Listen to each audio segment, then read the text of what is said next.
شما از مویهای نالازم رنج میکشید یا در مهاجرت از درد میان و پا و دست خنک زدگی، پروستات، سوس بودن مردانگی، عصب و ریختن موی سر رنج میکشید؟ پس برای صفت خوب رو به دست آوردن تنها با این رقم ها تماس گیرید. اپیدمیومنیا پستا برای با قوت کردن بدن و مردانگی، خونو گرفتگی، رکشیدن پای ها، سمیون برای شخصانی که اشتیان ندارند، خراب هستند و میخواهند وزن گیرند. همچنین برای ورزشکاران نیز پیشنهاد کرده می شود برای صفت خوب رو به دست آوردن تنها با این رقم ها تماس گیرید.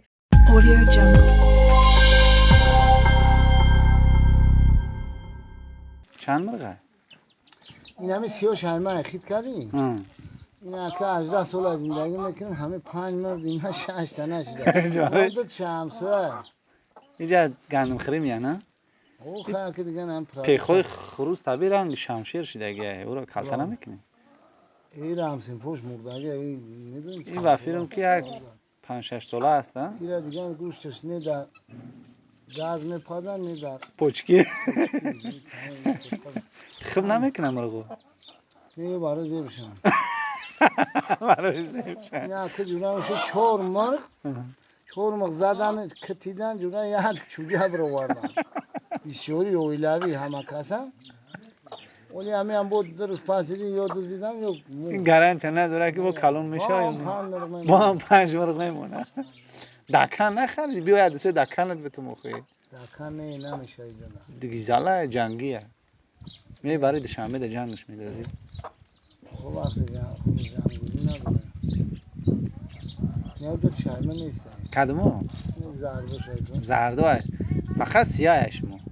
همین آخه باید همین مرغ رنگ سوی بشور بشه نه که معلومه که مرغای پیرن این ایش اوش پیرن آخه دیدین او را نگاه که عریب پخش 18 سال همین مهندس هم جفر گیسو تو همین جده جونه موشیم اون همونجا گیلوز کردم گیلوز کردیم جونه موشیم 21 دونه گیلوز جونه موشیم ایسا رو واردم گیلوزون کتا ما شمال گو خورد همین یک دونهش همین جده مون این پاره دابا بعد همین جوره ما سری طبیعت دبسو حواس دارم بعد همین گیلوز جوره موشی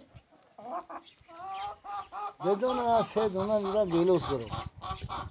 ده سال پس جوره دو جوره کندم یک تشمونده ما میگم کلی همین گیلوز شوه گیلوز سوی چمه بفهمم همین چخیلی گیلوز باشن بعد جوره گیلوز همون چی پسته کشتن یک دونه همین نگاه کم جوره میشه سرخ گیلوز بوده سرخ گیلوز بوده خواهیم هم نیت کم اجداد کم که همین بپازه کو بخرم همین میواش کشکنم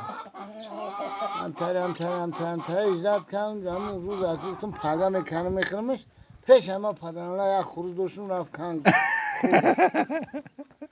ایسته که خروز کنگ گیلوز خورد ایامی جدورا گلاکورم سر کنن پیره بقدم خروزه خروز از سر کن گرد قشلو قاپیدن کشتنش جورای سنگدون شای خردونش گلو سادیدم یا گیود گریستم دهانتا گرستم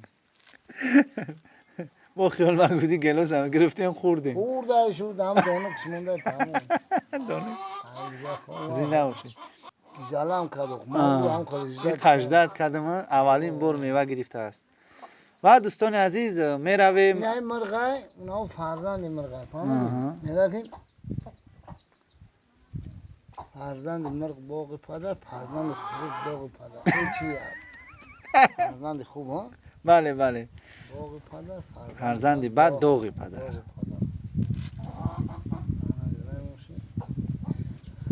طبیعت از اون این چیزو بهترین نمو ناز میبینیم و پروست نمی برای چی بسیار نمیکنی قد شد دوره هندو مرغوی مخه مرغوی جا نمیشه خاص خوی میشه اون نمیوه بخیر مرغوی ایشو میشه نه ما اومه بود قطعی مرغوم سیاه میغلطی برای همین سیاه نیو عیبیوی را این هم سوید کنکی که شاید همیشه گمش کردیم میفهم مرغوی خیلی خیلی اگه خروس تا جای ده برای پیخش میشنوسن یا پیخ داره پیخ نداره یا بریم کویت خود خیلی ممنون نیود که ما دوستان عزیز می رویم قدم قربان کوشش میکنه برای ما خوراک آماده کنه. Audio Jungle.